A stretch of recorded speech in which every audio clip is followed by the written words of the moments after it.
A blessed day, a blessed Sunday to everyone, especially our fellow worshipers who are joining us through this live streaming.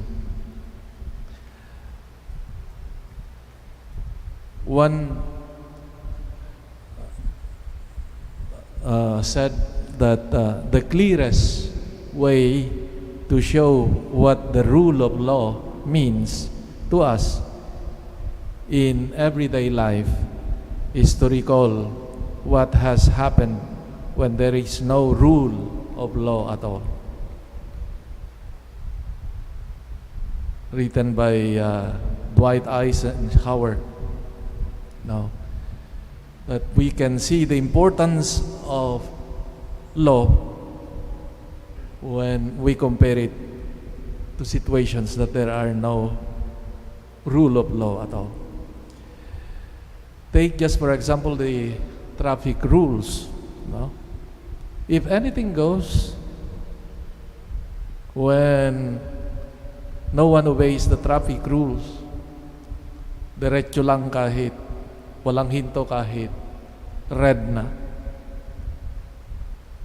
patakbong walang limit, hihinto kahit saan, there is chaos, anarchy, and even violence, loss of life, or even economic loss because of unruly behavior in that simple fact of life of traffic. No? Sabi nga nila, there is a study that because of traffic here in Manila, we lost millions, 100 millions a day because of that. No? Probably because also of our disrespect for laws. The first reading today from the book of Deuteronomy, where we find a beautiful appreciation of the law, its importance. And as it says there, for the law becomes the expression of the wisdom and intelligence of God's people, and for the people and nations to see and hear. And the law becomes now the proof and the expression of God's special bond, special relationship with His chosen people. As they would say, as it expresses there, nations will say with envy, no, this great nation is truly wise and intelligent people. And Moses continues, for what great nation is there that has God so close to it as Lord, our God? It is to us whenever we call upon Him. Or what great nation has statutes and decrees that are just as this whole law which I am setting before you today? In other words, the law which Moses presented to God's people is important, significant, because it comes from God and it helps them live intelligently and wisely their life as a people. And it is an expression of their correct relationship with God, who made a covenant with them. So we see here the importance of the law, because at times we have the impression as if that Jesus did away the law in the Old Testament. Far from it. The basic understanding of justice is the fulfillment of what is lawful, what is law. What is the law? What dictates the law? And we will see later on that Jesus is observant of the law. So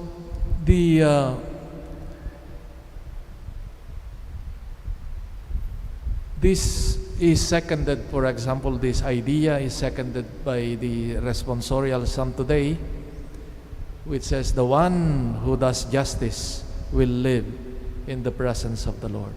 It becomes a kind of a condition for one to be admitted to His presence, the capacity to live according to the law of the Lord. No. As I've said, one becomes acceptable to God by observing and living according to the law, which is the minimum of justice. Even that, the rule of law, the minimum of justice, the minimum of love, no, is missing in our relationship at times, or even in society. Now, the gospel, on the other hand, proposes another way of looking at law. That is a vision of law that moves beyond the literal and the externals of the law. Jesus points this out in the context of that strict, literally interpretation of the law by the Pharisees. Now, the problem with this perspective is that, yes, we may fulfill all the dictates of the law literally, scrupulously, but in spite of that, our interiority may be altogether contrary to what we profess externally. So the Lord is inviting us today to consider more our interiority, our kalooban, where the authentic encounter with God and with one another happens. For it is in our hearts, in our interiority, in our kalooban, where we can truly meet the Lord. And on the other hand, as the gospel would say, because also here comes the evil thoughts and all kinds of evil. I know that we have all our own share of hypocrisy and inauthenticity. It would be untrue to say I am not hypocrite, because in one way or the other, or at some moment of our lives, we must have been hypocrite and inauthentic. That's why the challenge of the Lord is that we come and enter into these dynamics of growing towards authenticity. And one of the exercise to grow towards authenticity is to deepen our knowledge of ourselves. They say that people who easily judge others are people who do not know themselves. People who are so unmerciful in their estimations of people are usually people who do not know themselves. That's why that great challenge, know thyself, is indeed an important lesson a lesson for the whole life of every person.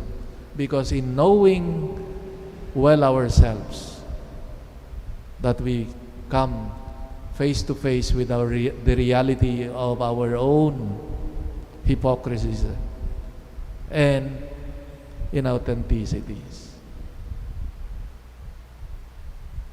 It would be a humbling experience for us to come face to face with ourselves and confess to God our own need for healing in this aspect. A beautiful exercise, practice, is what spirituality calls the particular examen. It is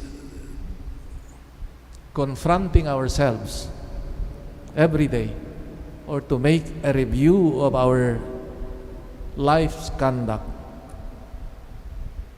our conduct of the day, where we have failed, where we have sinned.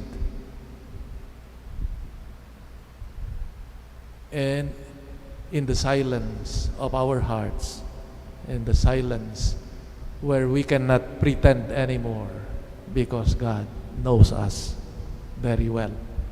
And here, in the moment of silence of our hearts, where we become aware of our own failures, of our own frailties, and we open our hearts to God's mercy. This is one way of growing into authenticity. As we face the Lord today, now, in this Holy Mass, with His Word, with the sacrament, He comes to us, inviting us to open our hearts and let His Spirit enlighten us and interrogate us, that we may know better ourselves, and knowing ourselves, we may grow in authenticity daily. And I think this is one of the best ways in which we become also more understanding and compassionate towards others, unlike the Pharisees in the gospel today, who were so easy in judging, condemning others. May our knowledge of ourselves and our experience of God's mercy enable us also to be compassionate towards others. Amen.